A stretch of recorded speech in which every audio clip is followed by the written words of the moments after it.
Ayun pa yung aming bus guys. Flat daw yung gulong. Na flatan. Ayusin pa nila. Kaya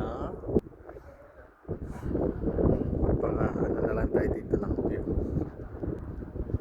That's my view today. That's our view for today. Maganda yung sikat ng araw.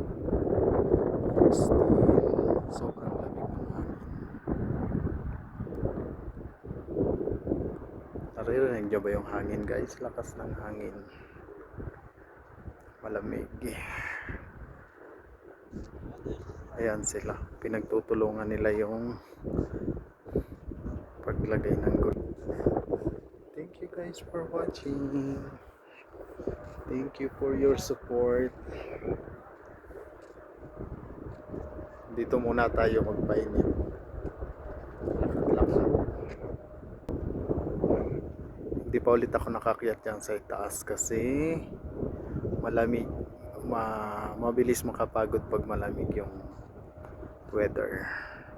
Next na lang tayo dyan nakakyat. Pag medyo okay na yung pag hindi na masyadong malamig. Thank you guys. Bye bye.